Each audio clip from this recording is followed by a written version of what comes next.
Welcome to On the Corner of Main Street, presented by Plaza Hotel and Casino in downtown Las Vegas. Here is Plaza CEO Jonathan Jossel, Gary Vickery, and I'm your host, Lisa Melmed.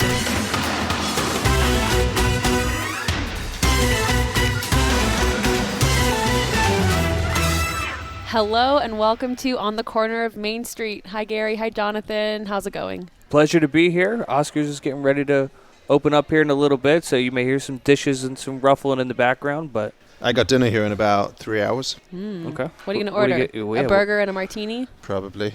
That's what I was thinking about having. It's exactly right. Well, so not only right now is the hustle and the bustle of Oscar's opening, but we also have a photographer in the dining room, Sean Jorgensen, who's taking photos of some Oscar's dishes that we can use to promote on social media.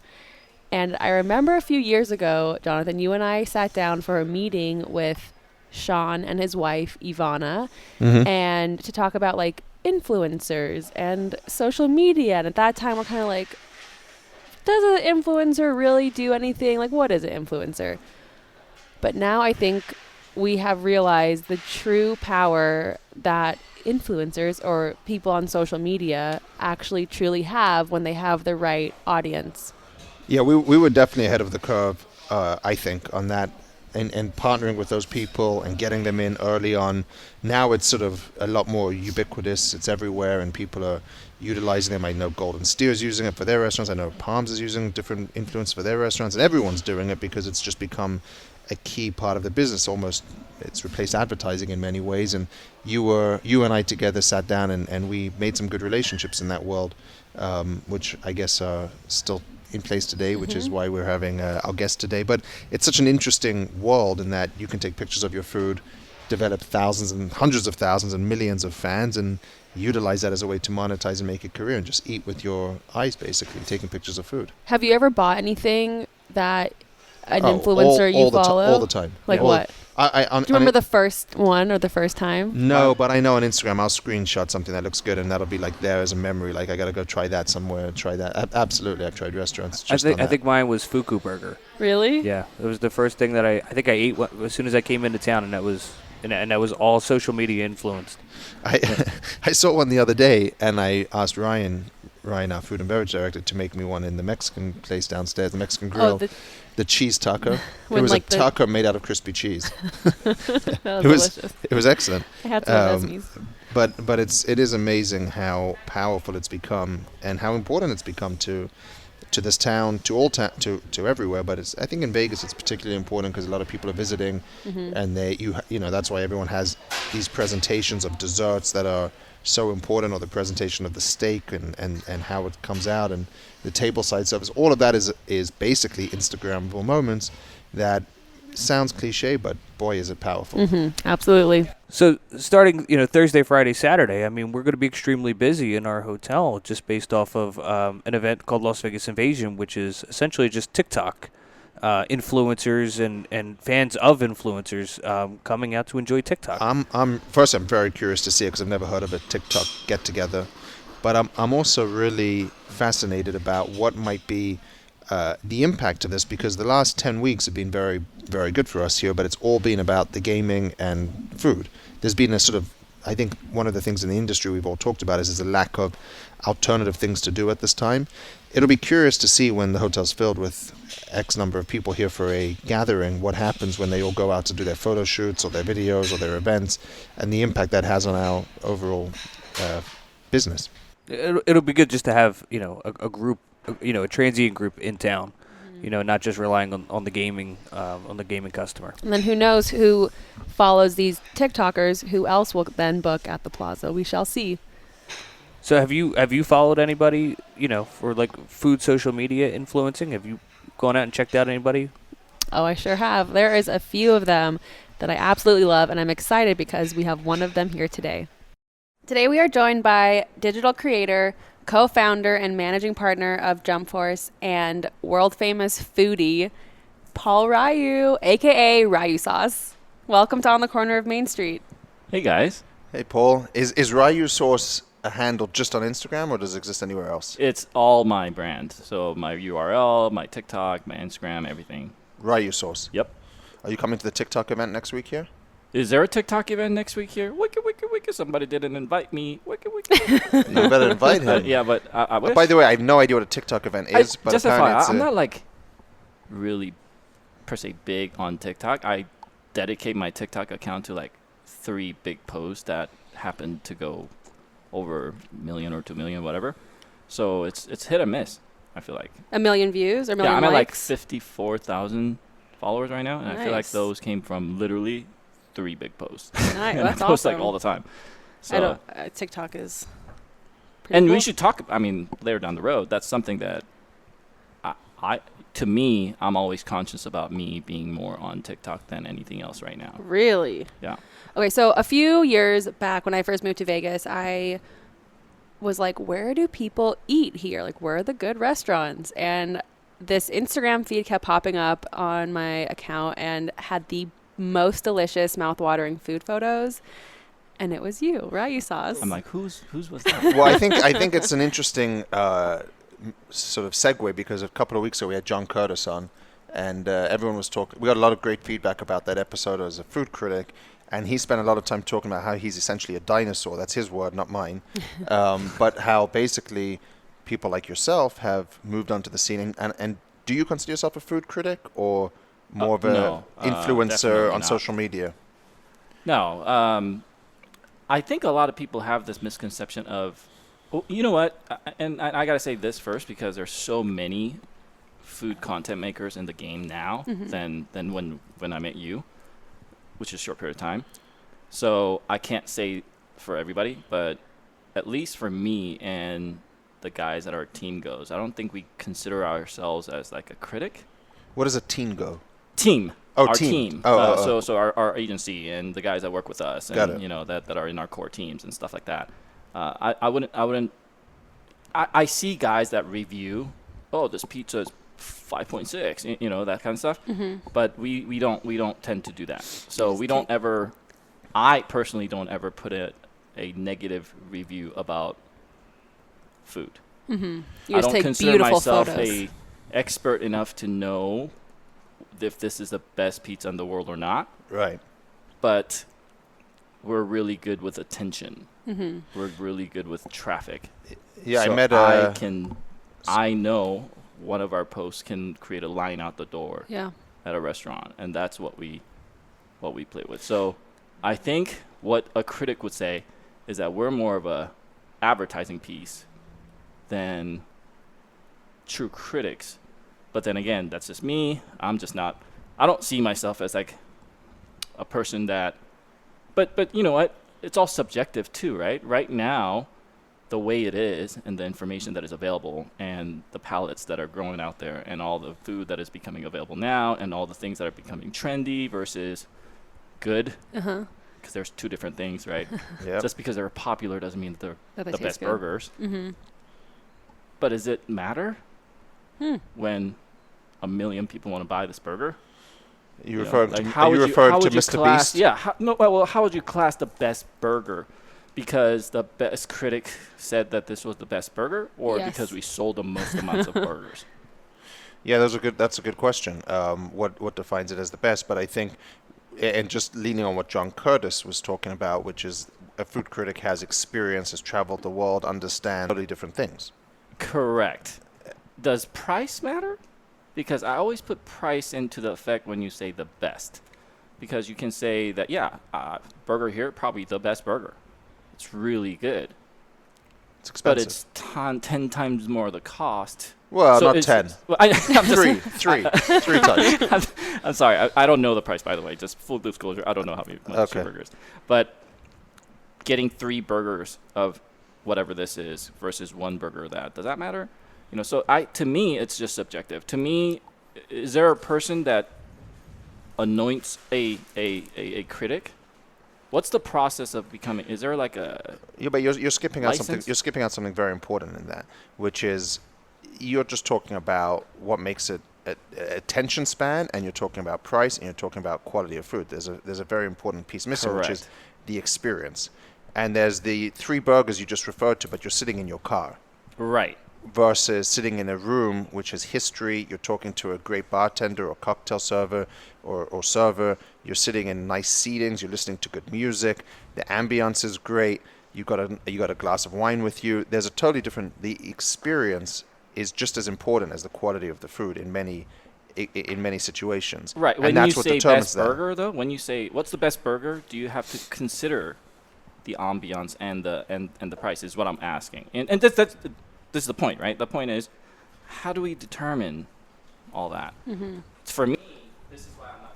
It's also sales, right? The reason I say those kind of thing is because I want to sell that burger, and I want people to go try it. Nice. I don't have this like whole. I think I know. No, the best, and I never realized that. I met a guy the other day called, you probably know, Las Vegas Phil. Yeah. Good friend of mine. Okay, Killer. so We call him.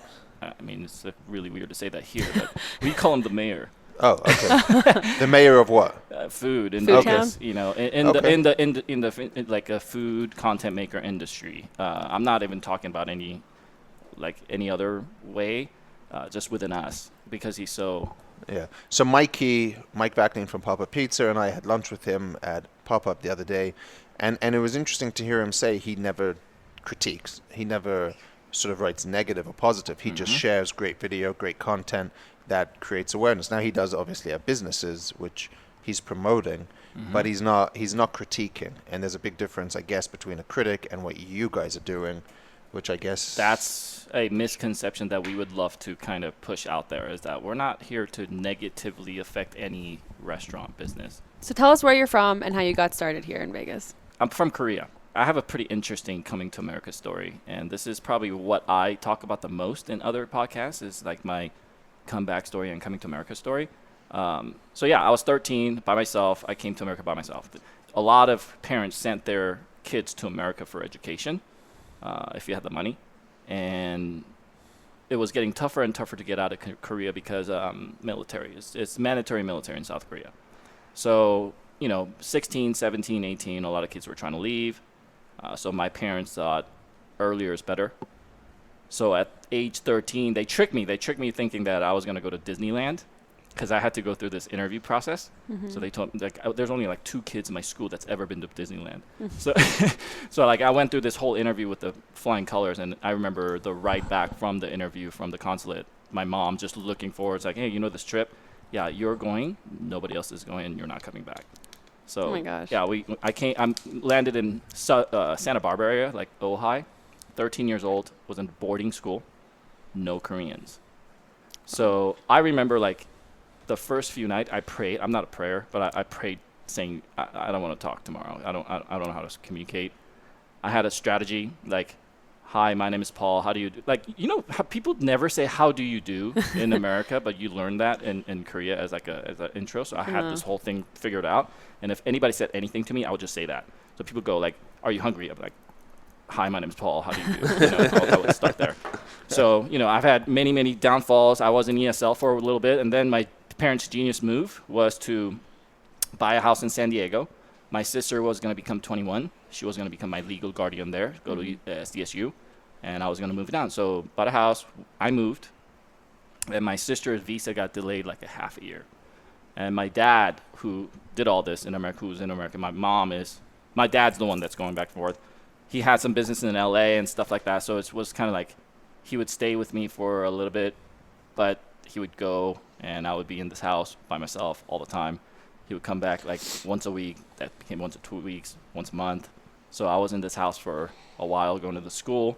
This area, though, this little street that I lived in, was a cul-de-sac to cul-de-sac, nice area. But about 12 to 13 kids in that street were in my school, in my grade or a grade above. And they were the most popular kids in school. So I immediately became this guy with no parents.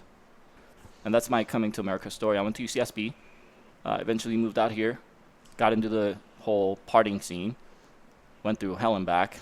So how did you get into becoming a food content maker? Well, I had a 9 to 5. I was a partner at a travel company. And then I was really into food. So it basically started with a relationship with my wife, Mindy. She moved here from Midwest, southern Indiana. So it's like a bridge away from Louisville, Kentucky. We got married about 4 years ago in Louisville, Kentucky. So yeah, she's a Midwest goody girl, never done anything wrong. She moves out to Vegas with her soon-to-be fiance. Meets me, and we start dating, and then it was basically How did you start dating while she had a fiance? Oh, that's a whole another story. That this is not the type you can't of just podcast. drop that she had a fiance. That whole story though, it never comes out right. So I'm just gonna save that for another podcast. We'll move on. But we basically like 70% of our relationship was based on food, because she was not so experienced in Asian food. And when she came out here, she would say stuff like, I think I was a Korean person in my past life and stuff like that. And she would just really get into it. So I wasn't, I was a guy that came from Korea, didn't eat that much Korean food. I loved pizza, burger, like the other stuff. But because she was so into Asian food, we got into it. So we would learn sushi together. We went to, a lot of places and started really learning what the essence is. We started traveling, stuff like that. So we started. So during that, I started taking food photos. I was the guy that was taking photos and putting it on Facebook. I had an album called Love Food. I was putting it on there, and everybody just started saying, what's up with this blurry food photos? I was annoying people. So what year was this that you really started taking that's a photos? really good question. I want to say like 15, 16. Okay. And she's the one that found an app. So I wasn't on Instagram until late. I was on another food app called Food Spotting. It was created in Bay Area. By the time I joined, they had about 500,000 users, and it was basically like Instagram for food. So literally my wife said, hey, here, I found a home for your shitty food photos. So I just started unloading on there. But that app, it was similar to Instagram, but it was gamified. So if you post, that would give you a point. And if you get good comments, that would give you points. So depending on these points, there's ranks. So the number one food spotter in the world. He was in Spain, and he was killing it with all the tapas. He was a professional food like the top 100 were basically food photographers, and they were just killing it. And I got really geeked out on it. After like 3,000 posts, I got up to like number 50 in the world. Nice. And then I had tons of content. Was it all only Vegas restaurants that you were Yes. posting? Oh, well, wherever I I went, I would just document and post. And it was one by one, right? So it's how Instagram used to be, one by one. So I would do a lot of sushi, and I would have to somehow to fit the sushi roll in there, I would do it in an angle, like a diagonal, and that became my little thing. So I'm sure if you followed my account long time ago, you would see like they call it the Ryu tilt, and I hate that.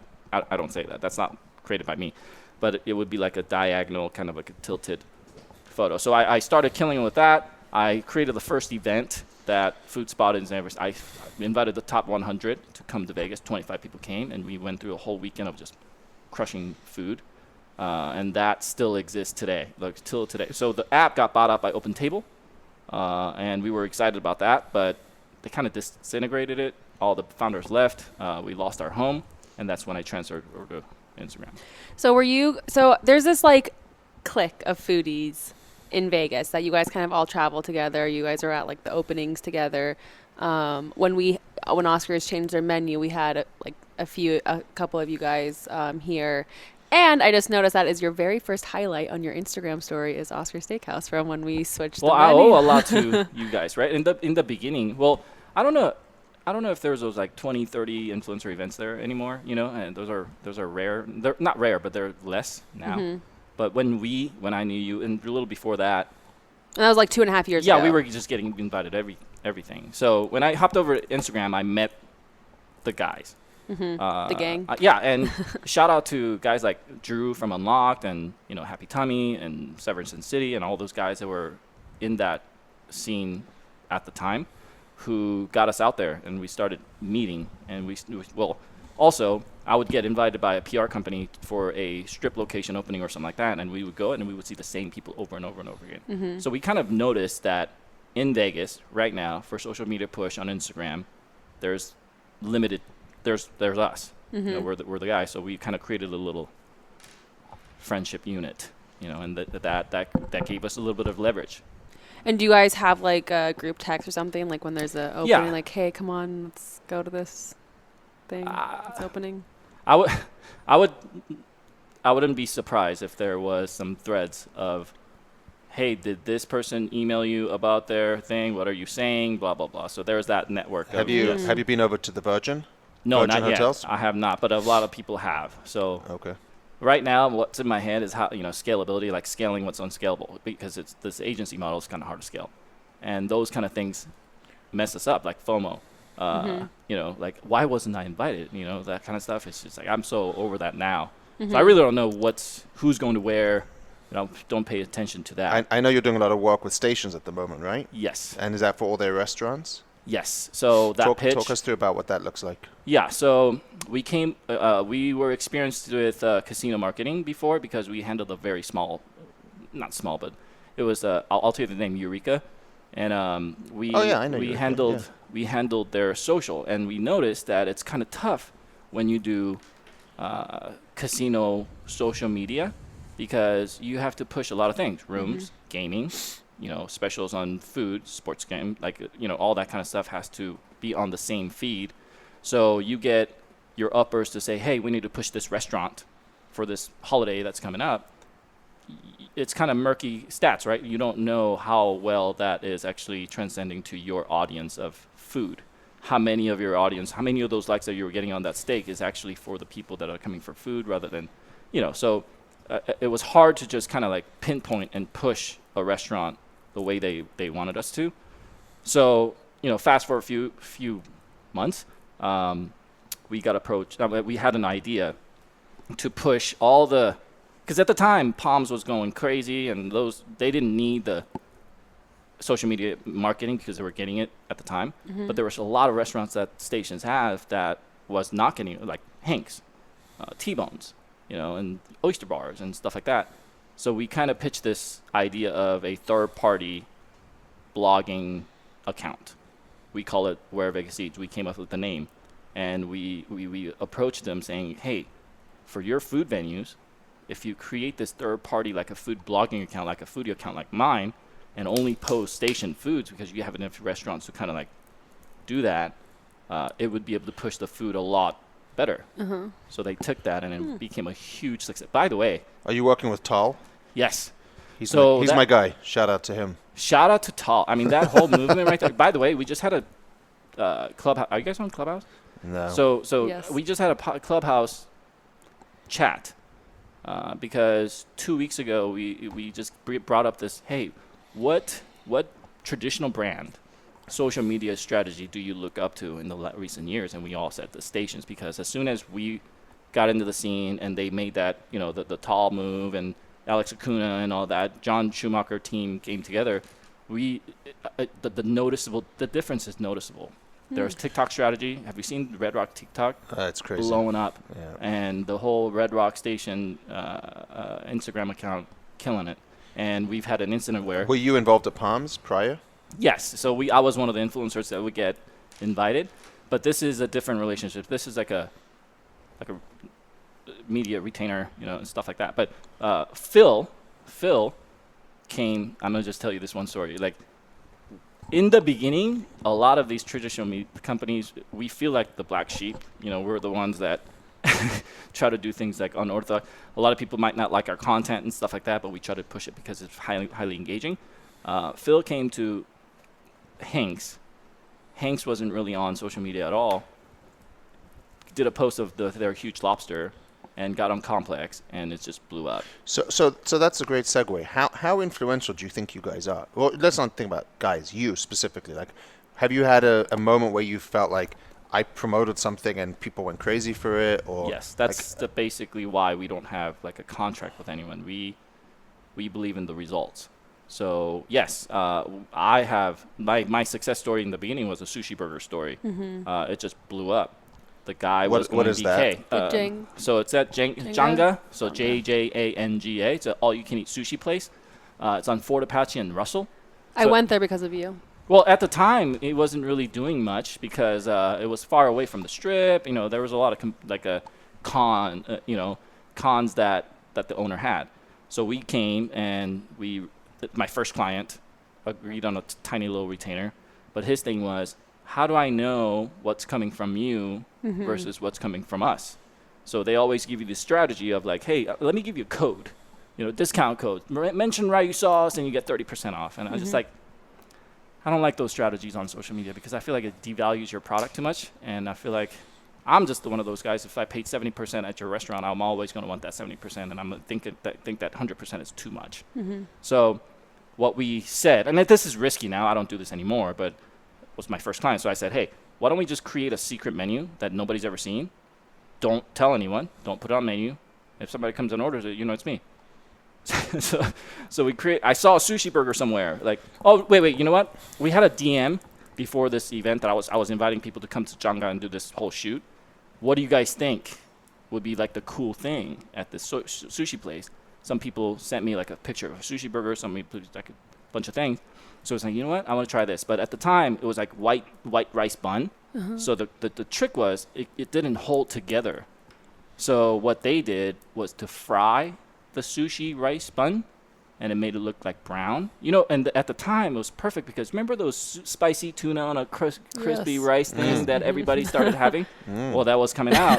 Stop talking about rice. It's Passover. I can't eat rice at the moment. And that was the thing. So we went and we posted everything, and that started kind of blowing up. And Thrillist came, had 9 million views, and other publications came, like Travel Channel came and stuff like that. And they had line out the door that would have girl drive out from San Diego, however many hours, order the sushi burger, take a picture with Ellen, go back. Lines of people with their luggage from the airport sitting outside, and they're all ordering sushi burgers. And the people who said, the owners would call me and say, well, we know that there's a festival in town now because every Life Beautiful, every EDC, every event, we're packed, and they're all ordering sushi burgers. Nice. So the guy now has a lot more restaurants. Before pandemic, he had the plan to just open up a small, tiny place on the strip that only sells the sushi burger. So, have you paid any attention or looked at what your demographic is? Yes, and I show that to everyone. And I would strongly advise for all the people that are hiring influencers to check those insights before you hire them. Yeah. Because so tell us, what are yours? Can you show that, or is that private? Yeah, it's like I'll show you right. It's like majority Las Vegas and Henderson, local. North Las Vegas. That's the only. So if you want to work with us, you have to show me that. Your audience has to match my client's demographics. That's the magic. So I'm now fortunate enough to talk to entertainers and the guys that are really killing it out there, the top OnlyFans girls to the GJs to the athletes. Do you have an OnlyFans page? No, but I wish I did because the money that they're making on OnlyFans right now is just fucking insane. Can I curse? Yeah, sure. Okay. That was a no. But okay, yeah. So I realized that what we're doing in food in these cities, because our LA founders only focus on LA, our Phoenix founders only focus on Phoenix. The way that we're doing it is a little different than the guys that are more global and national. So what we do is the reason that, and we're confident now after utilizing all those talents and the best bikini models and stuff like that to post for our restaurants and seeing, having this local push, local traffic, not only do they come to my site for food, they only come for Vegas food. Not only do they do that, I'm kind of more Asian. And then, some guy does more desserts, and they do. That niche is very, very important, and I think that's what we're trying to scale now instead of the national global. Like, I understand places like Oscars will have to hire some guys that are in lifestyle and stuff like that to show you the ambiance and blah, blah. For us, dealing with, some mom and pops, it's all about that food content and who's actually coming to eat it. So I see that some of our guys that only has 20,000 followers is creating a lot more results at these restaurants than a superstar model. So that difference. I have a friend who has 1 million followers. She's a bikini model. She does guns and, all this kind of stuff. And my question will be, how many burritos can she sell at Taco y Taco? Yeah, it's got to line up. What do you think of the downtown food scene? I love it.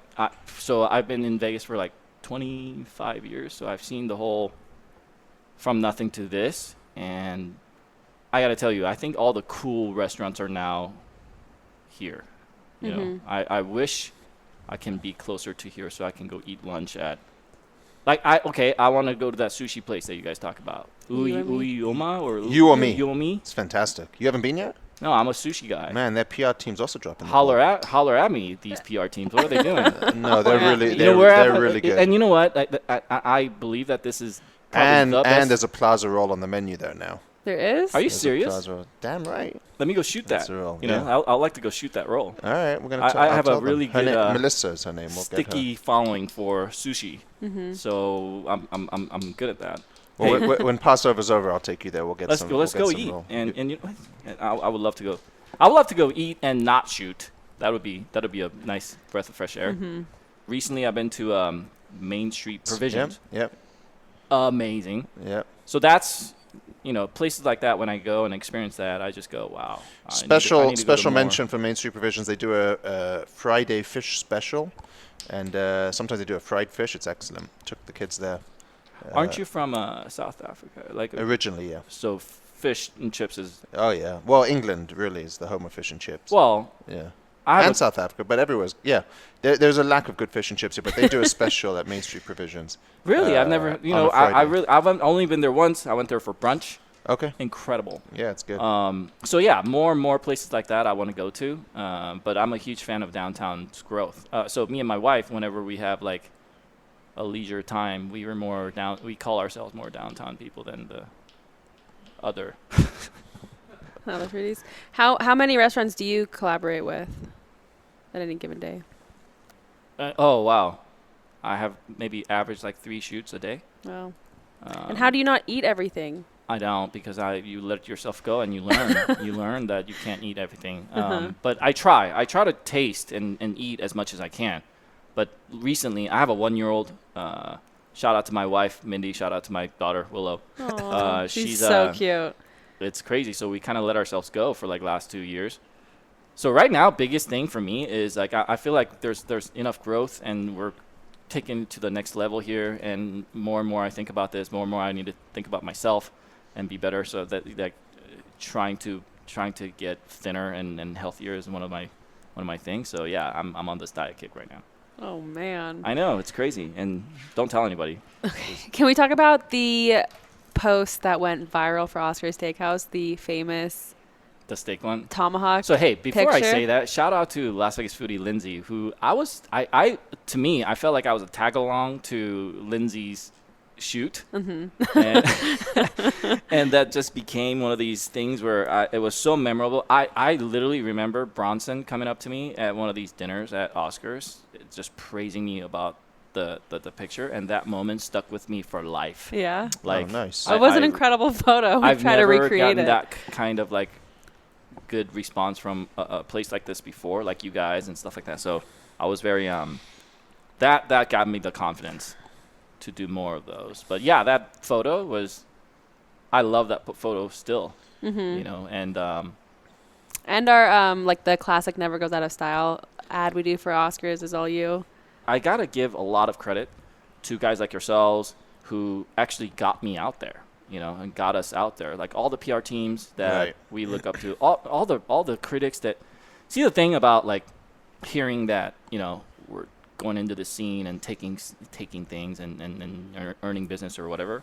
I actually we all came into this looking up to the individuals that are saying that. I tried my best to kind of like let people know I'm in my own lane. I would like to work with people. Our 2 main things is branded content, because everything, I don't care how good of a writer you are and how good of a, it's just going to come down, well, writing is content too, but it's just come down to good content and relative content. I think a lot of people don't realize the impact that not just people like yourself can have, but we've done a deal with people, a group that does, many groups that do YouTube and social media for slot machines. And the perception, I think, is that it's just for young people and it's not that necessarily powerful. But I think that people like yourself and the slot players on YouTube, it's here to stay. It's a part of the future. It's a part of our fabric, and it definitely makes a difference to business. There's no coincidence that Oscars is having the best 18 months. Now, the food is much better. We have an amazing chef over the last 2 years who's been with us now. But all of the impact of social media and talking about it, and the YouTubers.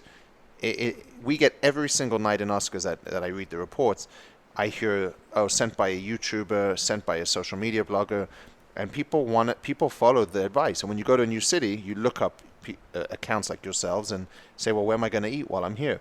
And I mean, I have that impact. I saw something the other day, a grilled cheese taco. That was the shell was made out of grilled cheese. I was like, I got to try that. And so it's like, you are making a difference to actual business. It's not just a little picture or something that people might think it's just for young people. I think it's actually moving the needle in terms of business as well, Absolutely. for sure. And I got to tell you, the barrier to entry, right? Because a lot of people start this, and now we've seen more, and I hate this word, foodie or influencer, food influencers more than ever now. And I think oftentimes people forget the barrier to entry of the traffic that we can push. Man, I don't know if I can say this, but like I would still argue till this day that in Las Vegas, to actually create a line out the door, the individuals that can do that with just their own account, one account, is little. Not that many out there. And you need to know who those are versus who's not.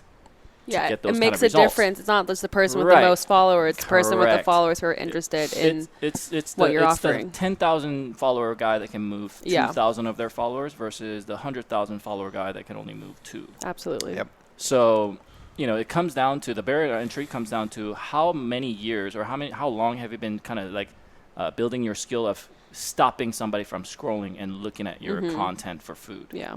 That's the only thing we care. Like for me, I don't even care what my feed looks like. How you come to my feed and how the whole unified look looks like. I don't care about that. It's The scrolling. only thing I care about is this post that I'm about to post today. Is how far is that going to go, and how many people is that actually? How many people are going to be scrolling and stop and look at this? Is my And drool. number one objective. I love it. Well, we have to thank you for what you've done for Oscars and for introducing us to other food places around the city. We appreciate you joining us on the corner of Main Street, and everyone please follow Paul on Instagram at RyuSauce. Thanks, guys. Thanks for joining us, man. We'll be back again soon, but in the meantime, please rate, review, and subscribe. Tell your friends about On the Corner of Main Street, and of course, follow us on social.